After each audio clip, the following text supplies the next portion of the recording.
ꯑꯍꯥꯟꯕꯃꯛꯇꯗ channel ꯑꯁꯤꯒꯤ ꯃꯥꯏꯀꯩꯗꯒꯤ ꯃꯌꯥꯝꯕꯨ ꯇꯔꯥꯝꯅ ꯑꯣꯛꯆꯕꯒ ꯂꯣꯏꯅꯅ ꯏꯀꯣꯛꯅꯣꯅ ꯈꯨꯔꯨꯝꯖꯔꯤ꯫ ꯃꯌꯥꯝꯒꯤꯗꯃꯛꯇ ꯉꯁꯤꯁꯨ ꯅꯨꯡꯉꯥꯏꯔꯕ ꯐꯨꯡꯒꯥꯋꯥꯔꯤ ꯑꯃ ꯄꯨꯗꯨꯅ ꯂꯥꯛꯆꯔꯤ꯫ ꯋꯥꯔꯤ ꯑꯁꯤꯒꯤ ꯃꯃꯤꯡꯅ ꯆꯥꯕꯗ ꯉꯥꯎꯖꯕꯤ꯫ ꯋꯥꯔꯤ ꯑꯁꯤꯕꯨ ꯏꯕꯤꯔꯛꯄꯅ ꯑꯕꯦ ꯊꯥꯡꯖꯝ꯫ ꯍꯧꯖꯤꯛ ꯃꯌꯥꯝꯒꯤ ꯃꯐꯝꯗ ꯋꯥꯔꯤ ꯑꯁꯤ ꯈꯨꯗꯣꯜ ꯇꯝꯖꯔꯛꯂꯒꯦ, ꯃꯌꯥꯝ ꯄꯨꯟꯅ ꯇꯥꯃꯤꯟꯅꯔꯁꯤ꯫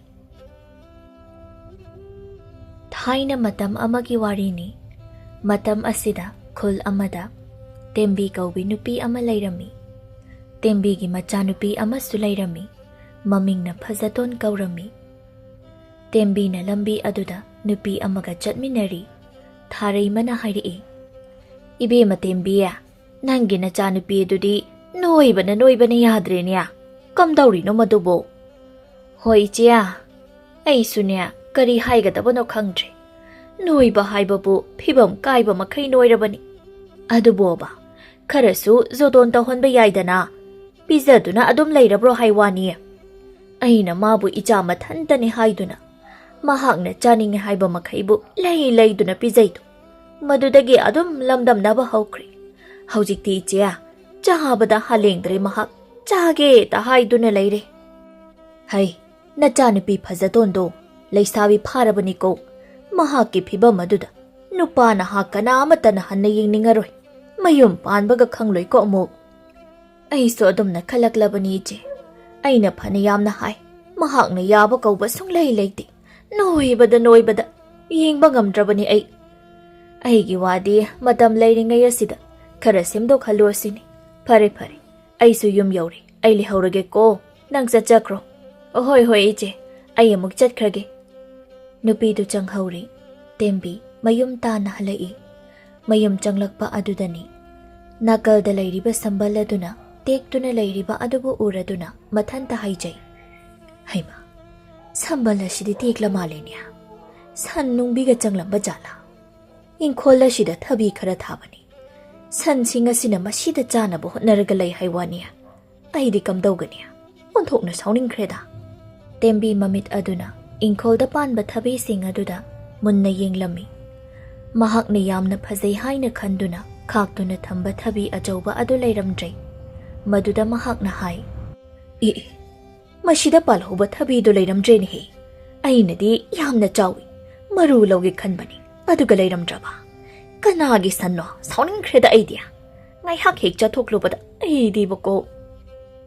ꯇꯦꯝꯕꯤ ꯊꯕꯤ ꯑꯗꯨ ꯄꯥꯜꯂꯝꯗꯕꯗ ꯌꯥꯝꯅ ꯁꯥꯎꯅꯤꯡꯂꯝꯃꯤ꯫ ꯃꯗꯨꯒꯤ ꯇꯨꯡꯗ ꯃꯆꯤꯜ ꯑꯗꯨꯗ ꯃꯨꯔꯨꯝ ꯁꯣꯟꯗꯨꯅ ꯃꯌꯨꯝ ꯇꯝꯅ ꯑꯃꯨꯛ ꯆꯪꯂꯝꯃꯤ꯫ "ꯏꯃꯥꯒꯤ ꯏꯕꯦꯝꯃ, ꯍꯣꯏ ꯏꯃꯥꯒꯤ ꯐꯖꯇꯣꯟ, ꯏꯃꯥ ꯂꯥꯛꯂꯦ꯫ ꯍꯩꯃꯥ, ꯅꯪꯗꯤ ꯃꯥꯡꯒꯣꯜ ꯑꯗꯨꯗ ꯐꯝꯗꯨꯅ ꯂꯩꯔꯤꯕ ꯑꯣꯏꯔꯦ? ꯀꯩꯅꯣ ꯅꯪꯅ ꯆꯥꯔꯤꯕꯗꯨꯅ?" ꯐꯖꯇꯣꯟ ꯃꯥꯡꯒꯣꯜ ꯑꯗꯨꯗ ꯐꯛ ꯑꯃꯗ ꯐꯝꯗꯨꯅ ꯊꯕꯤ ꯑꯃ ꯌꯥꯝꯅ ꯀꯟꯅ ꯆꯥꯔꯤ꯫ ꯃꯃꯥꯅ ꯍꯥꯏꯔꯛꯂꯤꯕ ꯋꯥꯐꯝ ꯑꯗꯨꯕꯨ ꯇꯥꯔꯗꯨꯅ ꯃꯍꯥꯛꯅ ꯈꯨꯝꯃꯤ, "ꯏꯃꯥ, ꯑꯩ ꯊꯕꯤ ꯆꯥꯏꯅꯦ." "ꯍꯥ, ꯊꯕꯤ ꯆꯥꯔꯤꯅꯦ ꯍꯥꯏꯕ? ꯏꯃꯥꯒꯤ ꯐꯖꯇꯣꯟ, ꯀꯔꯝꯕ ꯊꯕꯤꯅꯣ ꯅꯪꯅ ꯆꯥꯔꯤꯕ ꯑꯗꯨꯕꯣ?" "ꯏꯃꯥ, ꯑꯩꯈꯣꯏ ꯏꯪꯈꯣꯜꯗ ꯄꯥꯟꯕ ꯊꯕꯤꯗꯨꯅꯤꯕ." ꯇꯦꯝꯕꯤꯅ ꯃꯆꯥꯅꯨꯄꯤꯅ ꯆꯥꯔꯤꯕ ꯊꯕꯤꯗꯨꯗ ꯃꯨꯟꯅ ꯌꯦꯡꯗꯨꯅ ꯍꯥꯏ, "ꯑꯩꯅ ꯃꯔꯨ ꯂꯧꯒꯦ ꯍꯥꯏꯅ ꯈꯥꯛꯄ ꯊꯕꯤ ꯑꯗꯨꯅꯤꯅꯦ ꯃꯁꯤꯗꯤ꯫ ꯏꯃꯥꯒꯤ ꯏꯕꯦꯝꯃ, ꯅꯪꯕꯨ ꯃꯗꯨ ꯀꯔꯤꯒꯤ ꯆꯥꯔꯤꯅꯣ? ꯆꯥꯒꯦ ꯍꯥꯏꯔꯕꯁꯨ ꯑꯇꯣꯞꯄ ꯆꯥꯕ ꯌꯥꯗꯕ꯭ꯔꯣ?" "ꯑꯦ, ꯀꯅꯥꯅ ꯈꯪꯅꯤ, ꯑꯩꯗꯣ ꯊꯣꯡꯒꯥꯜꯗ ꯆꯠꯂꯝꯕꯅꯦ, ꯑꯗꯨꯗ ꯏꯪꯈꯣꯜꯗ ꯄꯥꯟꯕ ꯃꯁꯤꯒꯤ ꯊꯕꯤ ꯑꯆꯧꯕꯁꯦ ꯍꯦꯛ ꯎꯔꯛꯄ, ꯃꯗꯨꯗ ꯐꯟ ꯆꯣꯡꯁꯤꯟꯗꯨꯅ ꯍꯦꯛꯄ."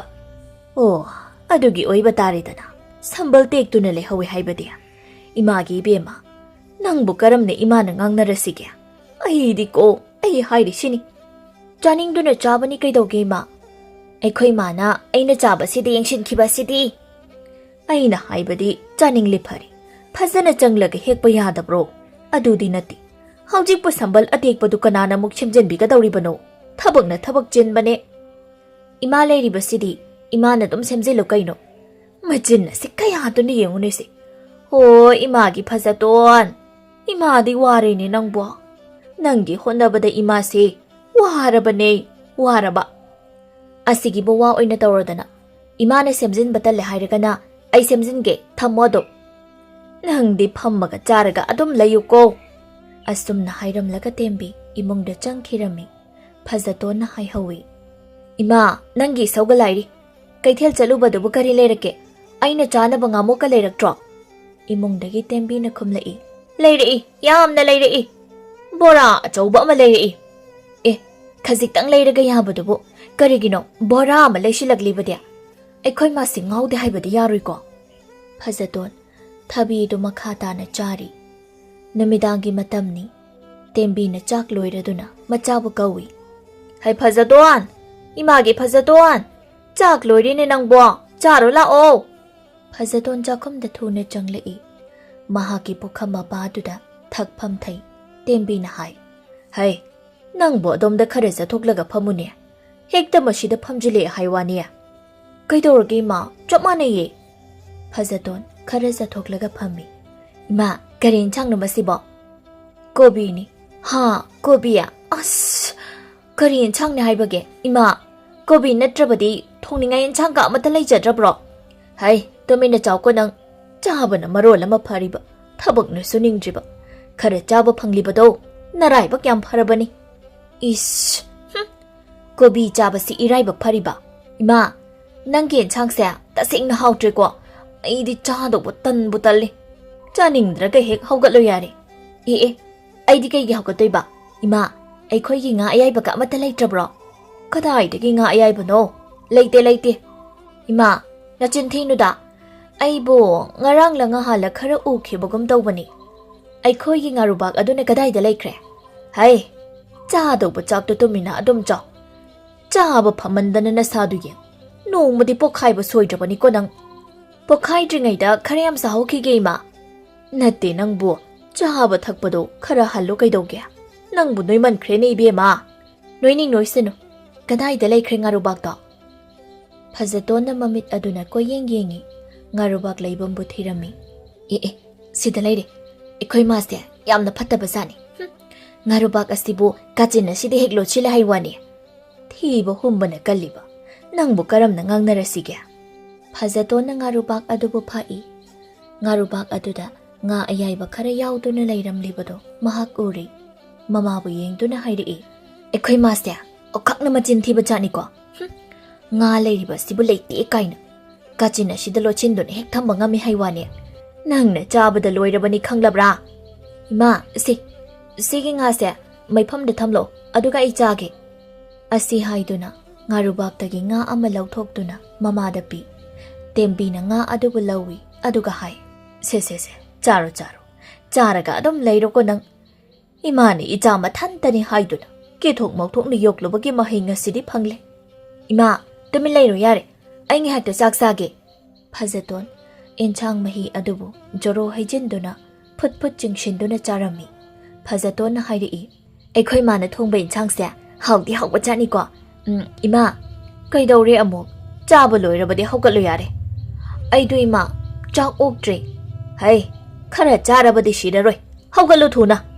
Kitanga chakhigeba. Ima nangi pukhamdagi khara laurage ko. Kitang laugeba.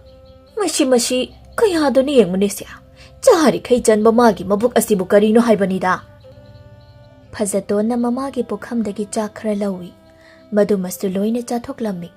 Asumna chabagi matang asida mama macha anido toina launaba sangnaba haibadu oirami. Nongmagi numitni kondom kauba nupa amana tembigi mayumda laktuna asumna hai. Idaima wa amata haige haiduna aige silaklibani. Kari wanu kondom hekta hayuni. Idaima aiga ada thabak suminaba imanaba khara aikhoida hayengsa sak chanagadauri. Idaimana mukta khara mateng pangbiyo haige haiduna. Aigidi imaga ikhaktani leiriba. Ima haire masa sole. Adugi oire. Hoi. Idaima soidana laki. Hayeng haiba natro. Mani hayeng sini. Idaima nganne hekta laklage ko. Ado kondom nangbu thabak suna bu hotnaringaida. Nayum panbagi wakhaladumadi itaw tawdrabro. Ichi edusu sole haiba khanglibani. Idaima kari haigadabano khangdrada. Matanga ma icha chadraduna leiri. Hai karigi matang chadaba. Thengna yum panba kari sukanadabani ko. Adugi saru nupido kok thijilaga namagi seba tawhanba yadabro. Makhwang kolabi icheduna ngamboi ngamdaboi tawribado nangbu yengba ngamlibraba. Hoi Daima, handaki matang asida soidana ai tawrage. Soihenganu ko thuzilo hairiba sini. Hoi hoi, adoi Daima, hayeng ayukto soibiraganu ko. Hoi hoi, soiroi. Adudi Daima, ayamuk chacharukhige. Asumna hairamduna kondom do chatkirami. Tembi na mathanta haijahawi. Sak chanagani haiba. Sak sanaba oirabanina inchangdi soidana hauragani sia. Ichanupi chaganbi asigi hotnaringaida ahauba amata chaba phangdrabani aisi. Hayengdi kharata oirasu chaba phanglanido. Mathangi ayukni Tembi nganna irujathoi. Madugi tungda lai khurumi. Madu loiraga imungda changduna mafi ma hongdoi. Aibu ayukki chak ase thonglamsirania. Chak amuk thongdun leirabadi soidana thengkini. Kamdawni aidia. Migi mayum maduda aigi ichanupi phajatona sidi karamna puruni. Mahak hek purubada ichopta chopna tawribani. Phari mahakki saruk khare hek purakpa haibaduni horen. Mahakna chaba phamanba sida migi mayumdaga amatta pujadrabani ai. Phibam masisu yengamdri. Ithantu oina adum chatkragi. Phajatona phamungdagi mamabu tanaba laurei. Ima, hoi ima, kadaida chatoino? Hai, aina nangi ta kondom hoida amukta chalukhige. Ta kondom haiba, makhoida kaidawbano ima? Hai, thabakni. Onthokna hangkhraba potni masigi angangsi. Ima, noina ngarang sanakhiba warido ai loina tahauba chani. Ta kondom hoida ngasi chak chanane haibado aisu khangi. Ima moida chatoi natra, aisu lakani ima. Hey, nang lakpa yade. Nang laklabadi chak chanabaga loina pungkai kairagani. Ai lakpa kaidawge haise ima. Aidi lakni haisini. Hai, nang se nathibong yamna lawin hey. Nathibong lawi haibasya nang nasana khangjadro. Horen imana nangi saruk oina soidana purakani. Yaro, aidi lakani haisini. Ima, aidi lakani ko. Imagi ibema. Nangbu karamna ngangnarasigene ima bo. Se, yumsidanya phajana adum leiramu. Imana nangi soidana purakani. Aisida saningdeba moida dum chage. Onthokpanida Tembi aigi laibakse. Phajatona ningai tawmanbadagi Tembi machanupi adubu puduna chatpadari. Tembi na hai. Phare, pubadi purage. Ado nang horen nangi hongnabido tawrakpa yaroi ko. Adum naga hek tawraklaba. Maya mamangaduda phugadabani khangu. Hoi ba, kaishu tawbiroiba. Aisu mini kaino. Ekhoi masidi. Lao, chalasi. Asumna haiduna mama macha anido chatlami. Bisaki mayumdani. Bisak masa adu soli. Solabasu haugat kangkhatpadi loina ngamli. Tembi na hai. Ichea, ibungo kondom di. Bisak na. Tembi ya, nang laglabra. Hoi iche, ay lagli. Ichanupado. Kay thiyaldagi nga layruni haiduna chatkibani. Hanbu halaklagani. Oh, phari. Maroi mapang hana semjilagi. Chakhumda loina laibani. Thampham khangdraga aingonda hek hanglau. Hoi iche. Bisakna Tembigi machanupi adubu uraduna mabukningda khalli. Machanupi anoibi si amuk puduna lakla malinya. Ching leitabani. Hurin amuk konadadana uthokpanida tawrisya. Ase khanduna hai. Tembiya, nachanupi supurak libra. Hoi iche. Lake haiduna bo amuk toibani ngai tawkhibasina. Khang balak pangamdraduna adum hek purak labani. Hoi. Lakjasanu. Adudi namana chani hek tawroko. Iche phamungda ngai hakta leikhige. Hoi iche. Tembi mama machana chakhum maduda phamli. Tembi na hai. Imagi bema nang aduda phamuko. Imane may amukta hana hogatke. Ima asida leirise laphoi natro. Kadai no ne haima. Laphoi nin he. Nangna namit ugan khiba sinako. Ima ai laphoi yamna chaning laklibo kamai tawnya. Hoi ma ai laphoi yam chaning lakle haiba. Nangna chaning kan khiba sinako. Asidi migini. Makhoina chanaba thambo oiramgani. Ima ai laphoi chaning aglemi. Asi hekta charage. Nangi namita punchindrabati yararoi. Mamit asina pachak amata uba yadi. Chaning lakli asina bo amuk toiba.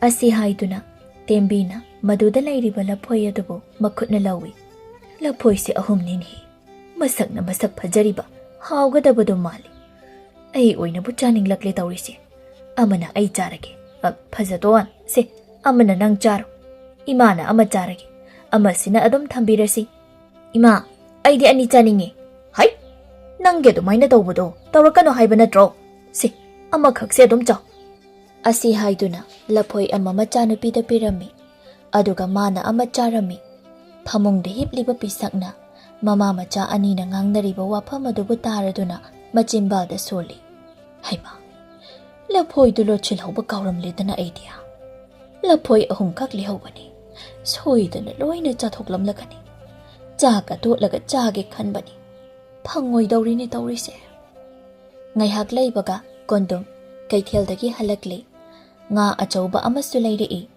sakhum da hana changi matai mana leiriba adubu uraduna idaima lakbiram ledana lai nang halak pangairam libani phajadon su yawrak liboire phajadon nangbu nga thongba chabro phajadon na khomi chaina aduk hawba adubu aidi karigi charoi mayam ama chage haiduna laklibani ai ha mayam ama chaba haiba ibungo kondom thuna thongna batawshine hoi ai phachem toklage asi haiduna mapalda thoi kondom na machinda sonjai karigino mana machana pi chaba phabe sibu putuna laklibasibo muthibong yamna lawbani ba masigi angangsi horen mana loina chathokidana bako karinungi kaujarubuno haibado hek yowida ai mathanta murum sonduna nga adubu semli asumna matam khara haujin khraba tongdani kondomgi thabak suminnaba mamanaba singadu makhoida laklami idaw khoi lakledana kakhalo mangol sida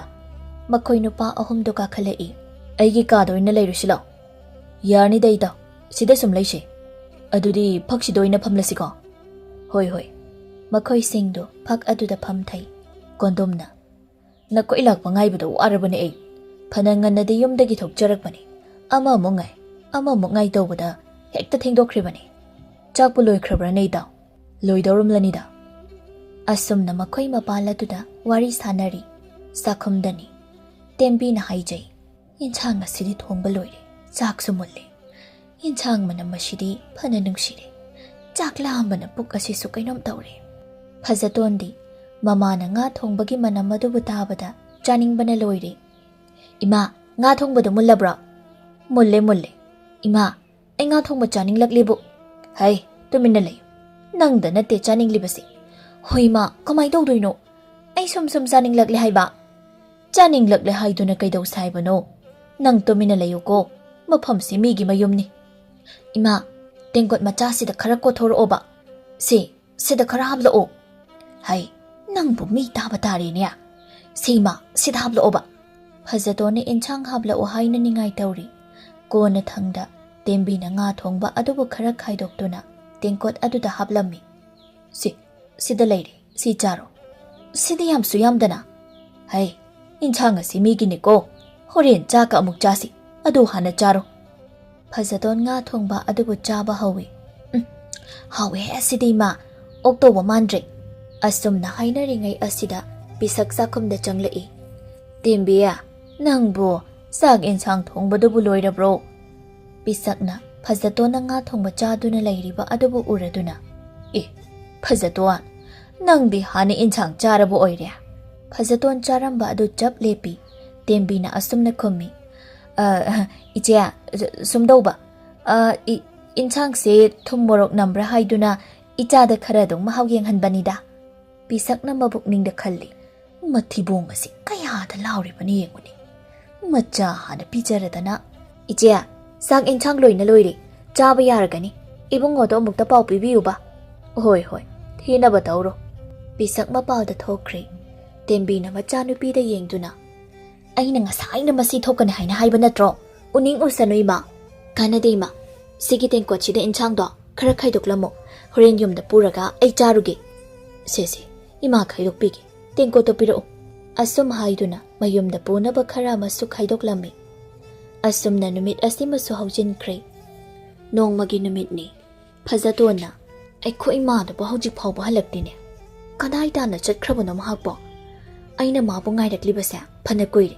ꯑꯗꯨꯒ ꯍꯜꯂꯛꯇꯦꯅꯦ ꯑꯩꯕꯨ ꯑꯁ꯭ꯋꯥꯏ ꯐꯥꯎꯕ ꯆꯠꯂꯒ ꯌꯦꯡꯉꯨꯁꯤꯔꯥ ꯍꯣꯏꯗ ꯆꯠꯂꯒ ꯌꯦꯡꯉꯨꯔꯒꯦ ꯐꯖꯇꯣꯟ ꯃꯌꯨꯝꯗꯒꯤ ꯊꯣꯛꯂꯛꯏ ꯂꯝꯕꯤꯗ ꯃꯍꯥꯛ ꯃꯊꯟꯇ ꯆꯠꯂꯤ ꯂꯝꯕꯤꯗꯅꯤ ꯅꯨꯄꯥ ꯄꯥꯈꯪ ꯑꯅꯤꯈꯛꯁꯨ ꯆꯠꯂꯤ ꯃꯈꯣꯏ ꯑꯅꯤꯅ ꯂꯝꯕꯤꯗ ꯐꯖꯇꯣꯟꯅ ꯆꯠꯂꯤꯕ ꯑꯗꯨꯕꯨ ꯎꯔꯗꯨꯅ ꯍꯥꯏꯅꯩ ꯏꯇꯥꯎ ꯑꯁꯤꯗ ꯂꯥꯛꯂꯤꯕꯁꯤꯕꯨ ꯐꯖꯇꯣꯟ ꯅꯠꯇꯕ꯭ꯔꯅꯦ ꯃꯥꯅꯤꯗ ꯃꯥꯅꯤ ꯀꯩꯅꯣ ꯑꯁꯤ ꯐꯖꯇꯣꯟꯅꯤ ꯐꯤꯕꯝ ꯑꯁꯤ ꯎꯕꯗ ꯑꯗꯨꯝ ꯈꯪꯕ ꯌꯥꯔꯤ ꯀꯩꯅꯣ ꯍꯣꯏꯅꯦ ꯃꯁꯤꯒꯤ ꯅꯨꯄꯤꯁꯦ ꯐꯖꯅ ꯅꯣꯏꯕ ꯖꯥꯠꯅꯤꯀꯣ ꯈꯨꯅꯣꯏꯁꯦ ꯌꯦꯡꯉꯨꯅꯦ ꯂꯥꯞꯅ ꯌꯦꯡꯕ ꯑꯁꯤ ꯐꯥꯎꯕꯗ ꯑꯁꯨꯛ ꯌꯥꯝꯅ ꯅꯣꯏꯔꯦ ꯈꯔꯒ ꯅꯛꯁꯤꯜꯂꯒ ꯌꯦꯡꯂꯗꯤ ꯐꯅ ꯌꯥꯝꯅ ꯅꯣꯏꯔꯅꯤꯕꯨ ꯈꯟꯅꯗꯦꯗꯣ ꯐꯖꯇꯣꯟꯁꯦ ꯂꯛꯅꯁꯤ ꯍꯣꯏꯅꯦ ꯌꯥꯏꯅꯦ ꯂꯛꯅꯁꯤ ꯑꯁꯨꯝꯅ ꯍꯥꯏꯅꯗꯨꯅ ꯃꯈꯣꯏ ꯑꯅꯤꯗꯨ ꯐꯖꯇꯣꯟꯒꯤ ꯃꯅꯥꯛ ꯇꯝꯅ ꯆꯪꯁꯤꯜꯂꯝꯃꯤ ꯅꯨꯄꯥ ꯑꯃꯅ ꯍꯥꯟꯅ ꯀꯧꯏ ꯍꯣ ꯐꯖꯇꯣꯟ ꯅꯪꯕꯨ ꯀꯗꯥꯏꯗ ꯆꯠꯂꯤꯕꯅꯣ ꯈꯨꯝꯗꯦꯅꯤ ꯍꯣ ꯁꯛꯍꯦꯟꯕꯤ ꯐꯖꯇꯣꯟ ꯀꯗꯥꯏꯗ ꯆꯠꯂꯤꯅꯣ ꯍꯥꯏꯕ ꯅꯪꯕꯨ ꯐꯖꯇꯣꯟꯅ ꯈꯨꯝꯃꯤ ꯍꯣ ꯀꯩꯊꯦꯜꯗ ꯆꯠꯂꯤꯅꯦ ꯅꯪꯗꯤ ꯅꯁꯛ ꯀꯌꯥꯝ ꯐꯖꯗꯨꯅ ꯂꯩꯔꯝꯂꯦꯗꯅ ꯁꯕꯥꯟ ꯍꯥꯏꯔꯦ ꯈꯨꯐꯖ ꯑꯃ ꯇꯥꯄꯥꯛꯄ ꯑꯩꯉꯣꯟꯗ ꯌꯥꯝꯅ ꯀꯔꯦꯝꯅꯔꯛꯀꯅꯨꯀꯣ ꯐꯖꯇꯣꯟ ꯅꯪꯉꯣꯟꯗ ꯀꯔꯦꯝꯅꯕ ꯅꯠꯇꯦꯅꯦ ꯑꯩꯈꯣꯏꯒꯤꯁꯦ ꯅꯪꯕꯨ ꯐꯖꯩ ꯍꯥꯏꯅ ꯑꯁꯦꯡꯕꯗꯣ ꯍꯥꯏꯕꯅꯤ ꯍꯥꯏꯕꯤꯔꯅꯨ ꯀꯩꯁꯨ ꯅꯪꯗꯤ ꯌꯥꯝ ꯁꯥꯎꯏꯅ ꯑꯩꯈꯣꯏꯁꯨ ꯄꯥꯈꯪꯅꯤ ꯉꯍꯥꯛ ꯋꯥꯔꯤ ꯁꯥꯈꯤꯁꯤ ꯀꯩꯅꯣ ꯁꯥꯖꯅꯤꯡꯗꯦ ꯅꯈꯣꯏꯒ ꯋꯥꯔꯤ ꯁꯥꯟꯅꯔꯒ ꯀꯔꯤ ꯀꯥꯟꯅꯒꯗꯣꯏꯅꯣ ꯅꯪꯅ ꯋꯥꯔꯤ ꯁꯥꯟꯅꯕ ꯇꯜꯂꯦ ꯍꯥꯏꯔꯒꯅ ꯅꯪꯒꯤ ꯑꯆꯥꯄꯣꯠ ꯑꯣꯏꯅ ꯂꯩꯕꯤꯒꯦ ꯇꯥꯄꯥꯛꯄ ꯑꯩꯕꯨ ꯌꯥꯝꯅ ꯆꯥꯕꯗ ꯆꯣꯞꯄ ꯃꯤ ꯑꯣꯏꯅ ꯃꯥꯜꯂꯨꯔꯕꯣ ꯅꯪꯁꯦ ꯆꯥꯕꯗ ꯆꯣꯞꯇ꯭ꯔꯣ ꯍꯥꯏꯁꯦ ꯐꯤꯕꯝ ꯑꯗꯨꯒ ꯍꯥꯏꯗꯣꯔꯛꯏꯕ ꯋꯥꯗꯨꯒ ꯑꯣꯟꯊꯣꯛꯅ ꯆꯥꯟꯅꯈꯤꯗ꯭ꯔꯦꯗ ꯅꯨꯄꯥ ꯑꯃꯗꯨꯅ ꯑꯃꯨꯛ ꯃꯁꯤꯒꯤ ꯑꯅꯣꯏꯕꯤ ꯅꯨꯄꯤꯁꯦ ꯐꯖꯕꯅ ꯃꯔꯣꯜ ꯑꯃ ꯁꯥꯔꯤꯕ ꯃꯃꯤꯡꯅ ꯐꯖꯇꯣꯟ ꯀꯥꯏꯅ ꯍꯩ ꯅꯪ ꯃꯉꯥꯏꯔꯦꯅꯦ ꯐꯖꯔꯤꯁꯦ ꯅꯣꯏꯔꯤꯕ ꯈꯨꯅꯣꯏ ꯑꯗꯨꯒ ꯌꯥꯝꯅ ꯐꯖꯇꯣꯟꯅꯤꯀꯣ ꯍꯦ ꯅꯣꯏ ꯑꯩꯉꯣꯟꯗ ꯌꯥꯝ ꯈꯠꯅꯕ ꯍꯧꯔꯛꯀꯅꯨꯀꯣ ꯅꯨꯄꯥ ꯑꯅꯤꯗꯨꯅ ꯃꯈꯣꯜ ꯆꯞ ꯃꯥꯟꯅꯅ ꯑꯁꯨꯝꯅ ꯍꯥꯏ ꯑꯅꯣꯏꯕꯤ ꯐꯖꯇꯣꯟ ꯍꯥꯏꯕꯤ ꯑꯅꯣꯏꯕꯤ ꯁꯛꯊꯤꯕꯤ ꯐꯖꯇꯣꯟ ꯍꯥꯏꯕꯤ ꯁꯛꯊꯤꯕꯤ ꯑꯁꯨꯝ ꯍꯥꯏꯅ ꯃꯈꯣꯏ ꯑꯅꯤꯅ ꯂꯛꯅꯔꯝꯃꯤ ꯑꯁꯨꯝꯅ ꯇꯧꯕ ꯑꯁꯤꯗ ꯐꯖꯇꯣꯟꯗꯨ ꯇꯁꯦꯡꯅ ꯀꯞꯊꯣꯔꯛꯂꯤ ꯃꯈꯣꯜ ꯊꯣꯛꯅ ꯍꯤꯛꯅ ꯀꯞꯂꯝꯃꯤ ꯃꯁꯤꯒꯤ ꯅꯨꯄꯤꯁꯤꯗꯤ ꯃꯇꯥ ꯑꯃꯅꯤꯅ ꯍꯦꯛꯇ ꯀꯞꯂꯛꯏꯅꯦ ꯏꯇꯥꯎ ꯃꯥꯒꯤꯁꯦ ꯑꯁꯦꯡꯕꯒꯤ ꯀꯞꯂꯤ ꯃꯥꯜꯂꯤ ꯑꯩꯈꯣꯏꯅ ꯌꯥꯝꯅ ꯊꯨꯅ ꯆꯠꯍꯧꯕꯅ ꯐꯅꯤ ꯃꯤꯅ ꯎꯈ꯭ꯔꯒ ꯑꯩꯈꯣꯏ ꯑꯅꯤꯅ ꯐꯨꯕꯤꯔꯕꯣꯏ ꯍꯥꯏꯅ ꯈꯟꯈ꯭ꯔꯒꯅꯤ ꯏꯇꯥꯎ ꯂꯥꯛꯎ ꯆꯠꯍꯧꯔꯁꯤ ꯅꯨꯄꯥ ꯑꯅꯤꯗꯨ ꯆꯠꯈꯤꯔꯝꯃꯤ ꯐꯖꯇꯣꯟ ꯀꯞꯇꯨꯅ ꯂꯩꯍꯧꯏ ꯇꯥꯟꯖꯥ ꯑꯗꯨꯗ ꯇꯦꯝꯕꯤ ꯂꯥꯛꯏ ꯃꯆꯥꯅ ꯂꯝꯕꯤ ꯅꯥꯀꯜ ꯑꯗꯨꯗ ꯀꯞꯇꯨꯅ ꯂꯩꯔꯝꯂꯤꯕ ꯑꯗꯨꯕꯨ ꯎꯔꯗꯨꯅ ꯃꯍꯥꯛꯅ ꯆꯪꯁꯤꯟꯗꯨꯅ ꯍꯥꯏ ꯏꯃꯥꯒꯤ ꯐꯖꯇꯣꯟ ꯂꯝꯕꯤ ꯑꯁꯤꯗ ꯅꯪꯅ ꯇꯧꯔꯝꯂꯤꯕ ꯑꯁꯤꯕꯨ ꯀꯔꯤꯅꯣ ꯍꯥꯏꯌꯣ ꯏꯆꯥꯗ ꯀꯅꯥꯅ ꯀꯔꯤ ꯇꯧꯔꯝꯃꯤ ꯐꯖꯇꯣꯟꯅ ꯀꯞꯅ ꯍꯥꯏ ꯏꯃꯥ ꯃꯣꯏꯅ ꯑꯩꯕꯨ ꯑꯅꯣꯏꯕꯤ ꯍꯥꯏꯗꯨꯅ ꯂꯛꯅꯔꯤꯕ ꯑꯩꯕꯨ ꯁꯛꯊꯤ ꯍꯥꯏꯔꯤꯕ ꯏꯆꯥꯗ ꯃꯈꯣꯏꯅ ꯑꯗꯨꯝꯅ ꯍꯥꯏꯔꯤꯕ ꯃꯤꯁꯛ ꯑꯗꯨ ꯀꯅꯥꯅꯣ ꯍꯥꯏꯌꯣ ꯏꯃꯥ ꯇꯧꯒꯦ ꯃꯈꯣꯏꯅ ꯑꯩꯒꯤ ꯏꯆꯥꯗ ꯑꯗꯨꯝꯅ ꯇꯧꯕ ꯌꯥꯕ꯭ꯔꯥ ꯏꯃꯥ ꯑꯩ ꯌꯥꯝꯅ ꯀꯞꯅꯤꯡꯉꯤ ꯑꯩꯕꯨ ꯀꯌꯥꯝ ꯅꯣꯏꯔꯕꯒꯦ ꯑꯅꯣꯏꯕꯒꯤ ꯋꯥꯗꯤ ꯌꯥꯝꯅ ꯅꯣꯏꯗ ꯏꯃꯥꯒꯤ ꯃꯤꯠꯇꯁꯨ ꯑꯗꯨꯝꯅ ꯅꯣꯏꯅ ꯎꯏ ꯑꯗꯨꯕꯨ ꯍꯥꯏꯕꯅꯤ ꯃꯤ ꯑꯃꯕꯨ ꯅꯣꯏ ꯍꯥꯏꯗꯨꯅ ꯑꯅꯣꯏꯕꯤ ꯍꯦꯛꯇ ꯍꯥꯏ ꯌꯥꯕ꯭ꯔꯥ ꯍꯥꯏꯕꯅꯤ ꯃꯈꯣꯏ ꯈꯪꯉꯣꯏꯗ꯭ꯔꯗꯣ ꯐꯖꯇꯣꯟ ꯁꯨꯠ ꯀꯞꯂꯤ ꯇꯦꯝꯕꯤꯅ ꯏꯃꯥꯒꯤ ꯐꯖꯇꯣꯟ ꯅꯪꯅ ꯀꯞꯂꯤꯕꯁꯤ ꯂꯝꯕꯤꯅꯤ ꯌꯨꯝꯗ ꯍꯜꯂꯁꯤ ꯇꯨ ꯏꯃꯥꯅ ꯀꯩꯊꯦꯜꯗꯒꯤ ꯑꯆꯥꯄꯣꯠꯀ ꯂꯩꯔꯛꯏ ꯌꯨꯝꯗ ꯑꯣꯏꯅ ꯆꯥꯔꯨꯔꯁꯤ ꯑꯆꯥꯄꯣꯠ ꯂꯩꯔꯛꯑꯦ ꯍꯥꯏꯕ ꯐꯖꯇꯣꯟ ꯀꯞꯂꯝꯕꯗꯨ ꯆꯞ ꯂꯦꯞꯄꯤ ꯇꯦꯝꯕꯤꯅ ꯀꯌꯥꯗꯨꯅ ꯌꯦꯡꯕꯅꯤ ꯆꯥꯕꯒꯤ ꯍꯥꯏꯔꯗꯤ ꯀꯞꯂꯝꯕ ꯀꯥꯏꯁꯦ ꯆꯞ ꯍꯦꯛꯇ ꯂꯦꯞꯈꯤꯅꯦꯁꯦ ꯃꯃꯥ ꯃꯆा ꯑꯅꯤꯗꯨ ꯃꯌꯨꯝ ꯇꯝꯅ ꯆꯠꯈꯤꯔꯝꯃꯤ ꯑꯁꯨꯝꯅ ꯃꯇꯝ ꯈꯔ ꯍꯧꯖꯤꯟꯈ꯭ꯔꯕ ꯃꯇꯨꯡꯗꯅꯤ ꯐꯖꯇꯣꯟ ꯑꯗꯨꯃꯛ ꯅꯣꯏꯔꯤ ꯃꯍꯥꯛꯀꯤ ꯆꯥꯕ ꯑꯗꯨꯁꯨ ꯑꯗꯨꯃꯛ ꯍꯟꯕ ꯂꯩꯇꯅ ꯆꯥꯔꯤ ꯃꯍꯥꯛ ꯃꯁꯥꯅ ꯃꯁꯥꯒꯤ ꯐꯤꯕꯝ ꯑꯗꯨꯕꯨꯁꯨ ꯃꯨꯟꯅ ꯈꯪꯂꯤ ꯐꯖꯇꯣꯟꯅ ꯍꯤꯞꯅ ꯋꯥꯈꯜꯗ ꯈꯜꯂꯤ ꯉꯁꯤ ꯑꯍꯤꯡ ꯑꯁꯦ ꯐꯖꯅ ꯇꯨꯝꯂꯒ ꯍꯌꯦꯡ ꯑꯌꯨꯛ ꯍꯧꯒꯠꯂꯛꯄꯗ ꯑꯩꯁꯦ ꯌꯥꯡꯒ ꯐꯖꯅ ꯀꯪ ꯂꯩꯔꯝꯂꯕꯗꯤ ꯑꯣꯟꯊꯣꯛꯅ ꯅꯨꯡꯉꯥꯏꯈ꯭ꯔꯅꯤꯗ ꯍꯦ ꯂꯥꯏ ꯑꯩ ꯁꯨꯡꯅꯣꯏ ꯅꯣꯏꯅꯤꯡꯗ꯭ꯔꯦ ꯑꯩꯕꯨ ꯑꯃꯨꯛꯇ ꯌꯥꯡ ꯀꯪꯍꯟꯕꯤꯌꯨꯕ ꯇꯦꯝꯕꯤꯅ ꯏꯃꯥꯒꯤ ꯐꯖꯇꯣꯟ ꯅꯪꯕꯨ ꯇꯨꯝꯂꯕ꯭ꯔꯣ ꯇꯨꯝꯗ꯭ꯔꯤ ꯏꯃꯥ ꯏꯃꯥꯁꯦ ꯅꯪꯉꯣꯟꯗ ꯋꯥ ꯑꯃ ꯍꯥꯏꯒꯦ ꯇꯧꯕꯅꯤ ꯀꯔꯤ ꯋꯥꯅꯣ ꯏꯃꯥ ꯃꯇꯝ ꯈꯔꯗꯤ ꯏꯃꯥꯒꯤ ꯏꯄꯥꯝ ꯆꯤꯡꯒꯤ ꯈꯨꯜ ꯑꯗꯨꯗ ꯏꯃꯥ ꯏꯆꯥ ꯂꯩꯔꯨꯕ ꯇꯥꯔꯤ ꯆꯤꯡꯒꯤ ꯈꯨꯜꯗꯨꯗ ꯂꯩꯗꯣꯏꯕ ꯏꯃꯥ ꯑꯩ ꯇꯜꯂꯤ ꯃꯗꯨꯗ ꯑꯩ ꯂꯩꯕ ꯉꯝꯃꯣꯏ ꯆꯤꯡ ꯃꯊꯛꯇ ꯂꯩꯕ ꯈꯨꯜ ꯑꯗꯨꯗ ꯑꯩ ꯀꯃꯥꯏ ꯂꯩꯗꯣꯏꯅꯣ ꯑꯩꯗꯤ ꯉꯝꯂꯣꯏꯀꯣ ꯏꯃꯥꯅ ꯍꯥꯏꯔꯤꯕꯁꯦ ꯅꯪꯒꯤ ꯐꯅꯕꯅꯤꯅꯦ ꯀꯃꯥꯏꯅ ꯑꯩꯒꯤ ꯐꯗꯣꯏꯕ ꯅꯕꯦꯟꯗꯣ ꯌꯥꯝꯅ ꯀꯟꯅ ꯅꯥꯗꯨꯅ ꯂꯩꯔꯤꯁꯨ ꯍꯥꯏ ꯑꯗꯨꯒꯅꯦ ꯅꯪꯒꯤ ꯑꯣꯏꯔꯤꯕ ꯐꯤꯕꯝ ꯑꯗꯨꯁꯨ ꯈꯔ ꯁꯦꯝꯗꯣꯛꯍꯟꯈꯤ ꯑꯩꯒꯤ ꯅꯣꯏꯔꯤꯕ ꯑꯁꯤꯕꯨꯔ ꯏꯃꯥ ꯅꯣꯏꯃꯟꯈ꯭ꯔꯦ ꯅꯪ ꯆꯤꯡꯗ ꯂꯩꯔꯕꯗꯤ ꯅꯣꯡꯃꯒꯤ ꯆꯤꯡ ꯑꯃꯨꯛ ꯀꯥꯕꯗ ꯅꯪꯒꯤ ꯑꯅꯣꯏꯕꯗꯣ ꯌꯥꯝꯅ ꯊꯨꯅ ꯃꯌꯦꯡ ꯇꯥꯒꯅꯤ ꯏꯃꯥ ꯅꯪꯅ ꯍꯥꯏꯔꯤꯕꯗꯨꯕꯨ ꯑꯁꯦꯡꯕ꯭ꯔꯣ ꯑꯩꯒꯤ ꯑꯅꯣꯏꯕꯁꯦ ꯁꯣꯏꯗꯅ ꯃꯌꯦꯡ ꯇꯥꯒꯗ꯭ꯔꯥ ꯇꯥꯒꯅꯤ ꯁꯣꯏꯗꯅ ꯇꯥꯒꯅꯤ ꯑꯩꯅꯗꯤ ꯏꯃꯥ ꯂꯥꯏꯗ ꯑꯩꯁꯦ ꯌꯥꯡ ꯀꯪꯍꯟꯕꯤꯌꯨ ꯍꯥꯏꯅ ꯅꯤꯖꯔꯝꯃꯤꯅꯤ ꯃꯗꯨꯕꯨ ꯂꯥꯏꯗ ꯅꯤꯕ ꯌꯥꯕ ꯋꯥꯔꯣ ꯊꯕꯛ ꯄꯨꯝꯅꯃꯛ ꯂꯥꯏ ꯅꯤꯡꯕ ꯂꯣꯏꯅ ꯌꯥꯗꯕꯅꯤꯀꯣ ꯐꯔꯦ ꯍꯌꯦꯡ ꯑꯌꯨꯛꯇ ꯉꯟꯇꯥꯅ ꯍꯦꯛ ꯆꯠꯈ꯭ꯔꯁꯤ ꯏꯆꯥ ꯃꯌꯥꯡ ꯀꯪꯗꯕ ꯌꯥꯗꯦ ꯏꯆꯥꯕꯨ ꯅꯣꯏ ꯍꯥꯏꯗꯨꯅ ꯂꯛꯅꯔꯤꯕ ꯃꯌꯥꯝꯗꯣ ꯃꯈꯣꯏꯒꯤ ꯃꯃꯥꯡꯗ ꯏꯆꯥꯒꯤ ꯐꯖꯕ ꯑꯗꯨꯕꯨ ꯎꯠꯁꯤ ꯍꯣꯏ ꯏꯃꯥ ꯑꯩꯁꯨ ꯌꯥꯔꯦ ꯑꯁꯨꯝ ꯇꯧꯅ ꯃꯊꯪꯒꯤ ꯑꯌꯨꯛ ꯑꯗꯨꯗ ꯃꯃꯥ ꯃꯆꯥ ꯑꯅꯤꯗꯣ ꯃꯌꯨꯝ ꯑꯗꯨ ꯊꯥꯗꯣꯛꯇꯨꯅ ꯆꯠꯅꯕ ꯁꯦꯝ ꯁꯥꯔꯝꯃꯤ ꯍꯩ ꯅꯪꯕꯨ ꯐꯤꯔꯣꯜ ꯐꯨꯔꯤꯠ ꯍꯥꯞꯆꯤꯟꯕ ꯂꯣꯏꯔꯕ꯭ꯔꯣ ꯂꯣꯏꯔꯦ ꯏꯃꯥ ꯃꯗꯨꯒꯤ ꯈꯥꯎꯗꯨꯃ ꯅꯪꯅ ꯄꯥꯏꯔꯛꯑꯣ ꯂꯥꯛꯑꯣ ꯆꯠꯂꯁꯤ ꯍꯣꯏ ꯏꯃꯥ ꯃꯃꯥ ꯃꯆꯥ ꯑꯅꯤꯗꯣ ꯃꯌꯨꯝ ꯑꯗꯨ ꯊꯥꯗꯣꯛꯇꯨꯅ ꯆꯠꯄ ꯍꯧꯔꯝꯃꯤ ꯂꯝꯕꯤ ꯂꯝꯁꯥꯡ ꯑꯗꯨꯕꯨ ꯆꯠꯂꯝꯃꯤ ꯑꯗꯨꯝꯅ ꯆꯠꯄ ꯑꯗꯨꯗ ꯐꯖꯇꯣꯟꯗꯤ ꯃꯁꯥꯗꯨ ꯌꯥꯝꯅ ꯋꯥꯔꯝꯃꯤ ꯏꯃꯥ ꯑꯩ ꯌꯥꯝꯅ ꯋꯥꯔꯦꯗ ꯑꯩ ꯆꯠꯄ ꯉꯝꯂꯔꯣꯏ ꯍꯩ ꯃꯗꯨ ꯌꯥꯕ ꯅꯠꯇꯦ ꯋꯥꯔꯕꯁꯨ ꯈꯥꯡꯉꯨ ꯈꯔ ꯆꯠꯂꯒ ꯄꯣꯊꯥꯁꯤ ꯏꯃꯥ ꯑꯩ ꯌꯥꯝ ꯋꯥꯔꯦ ꯇꯨꯃꯤꯟꯅ ꯆꯠꯂꯨꯀꯣ ꯑꯁꯨꯝ ꯇꯧꯅ ꯄꯣꯊꯥꯗꯨꯅ ꯆꯠꯄꯅ ꯀꯣꯟꯅ ꯊꯪꯗ ꯆꯤꯡ ꯑꯗꯨ ꯌꯧꯔꯝꯃꯤ ꯇꯦꯝꯕꯤꯅ ꯍꯥꯏ ꯏꯕꯦꯝꯃ ꯁꯤꯒꯤ ꯆꯤꯡ ꯑꯁꯤ ꯀꯥꯒꯗꯧꯔꯤꯕꯅꯤ ꯆꯤꯡ ꯑꯁꯤꯒꯤ ꯃꯊꯛꯇꯅꯤ ꯏꯃꯥ ꯏꯆꯥꯅ ꯂꯩꯒꯗꯧꯔꯤꯕꯁꯤ ꯑꯁꯨꯛ ꯋꯥꯔꯀꯥꯟꯗ ꯁꯤꯗ ꯆꯤꯡꯁꯦꯃꯨꯛ ꯀꯥꯈꯤꯗꯣꯏꯕ ꯑꯩꯗꯤ ꯑꯣꯟꯊꯣꯛꯅ ꯇꯜꯂꯦ ꯍꯥꯏꯗꯨꯅ ꯀꯥꯗꯕ ꯌꯥꯔꯤꯕ꯭ꯔꯗꯣ ꯃꯇꯝꯁꯦ ꯃꯝꯁꯤꯟꯈꯤꯅꯤ ꯁꯠ ꯀꯥꯁꯤ ꯐꯖꯇꯣꯟ ꯑꯈꯥꯡ ꯀꯟꯕ ꯑꯃꯒ ꯂꯣꯏꯅꯅ ꯆꯤꯡ ꯑꯗꯨꯕꯨ ꯀꯥꯔꯝꯃꯤ ꯆꯤꯡ ꯑꯗꯨꯕꯨ ꯀꯥꯅꯕ ꯍꯣꯠꯅꯕꯗ ꯃꯍꯥꯛꯀꯤ ꯁꯣꯔ ꯑꯗꯨ ꯊꯛꯇ ꯍꯨꯟꯈ꯭ꯔꯦ ꯑꯁꯨꯝ ꯇꯧꯅ ꯆꯤꯡꯊꯛ ꯑꯗꯨ ꯌꯧꯔꯤ ꯌꯨꯝ ꯑꯗꯨꯗ ꯆꯪꯗꯨꯅ ꯃꯈꯣꯏ ꯑꯅꯤ ꯂꯩꯔꯝꯃꯤ ꯃꯊꯪꯒꯤ ꯑꯌꯨꯛꯅꯤ ꯇꯦꯝꯕꯤꯅ ꯇꯨꯝꯂꯤꯕ ꯃꯆꯥꯅꯨꯄꯤꯕꯨ ꯍꯧꯗꯣꯛꯏ ꯏꯃꯥ ꯑꯩ ꯌꯥꯝ ꯋꯥꯔꯦ ꯑꯩ ꯉꯥꯏꯍꯥꯛꯇ ꯇꯨꯝꯈꯤꯒꯦ ꯍꯩ ꯍꯧꯖꯤꯛ ꯇꯨꯝꯕꯒꯤ ꯃꯇꯝ ꯅꯠꯇꯦ ꯃꯇꯝ ꯈꯔ ꯃꯐꯝ ꯑꯁꯤꯗ ꯂꯩꯔꯤꯉꯩ ꯑꯁꯤꯗ ꯅꯪꯒꯤ ꯑꯅꯣꯏꯕꯗꯨ ꯀꯪꯍꯟꯗꯕ ꯌꯥꯗꯕꯅꯤ ꯏꯁꯤꯡ ꯁꯣꯛꯂꯨꯁꯦ ꯍꯧꯒꯠꯂꯨ ꯏꯃꯥ ꯑꯩ ꯌꯥꯝ ꯇꯜꯂꯦ ꯍꯥꯏꯔꯒ ꯍꯦꯛꯇ ꯌꯥꯕ꯭ꯔꯣ ꯑꯁꯤ ꯍꯥꯏꯗꯨꯅ ꯐꯃꯨꯡꯗ ꯇꯨꯝꯂꯤꯕ ꯃꯆꯥꯅꯨꯄꯤ ꯑꯗꯨꯕꯨ ꯆꯤꯡꯈꯠꯂꯝꯃꯤ ꯂꯥꯎ ꯏꯁꯤꯡ ꯁꯣꯛꯄ ꯀꯨꯝꯁꯤ ꯃꯁꯤꯒꯤ ꯁꯝ ꯑꯁꯤꯃ ꯅꯪ ꯄꯨꯔꯛꯎ ꯑꯩꯈꯣꯏ ꯃꯥꯁꯤꯗꯤ ꯀꯩꯅꯣꯝ ꯇꯧꯏꯅ ꯑꯩꯗꯤꯕꯀꯣ ꯑꯁꯨꯝ ꯇꯧꯅ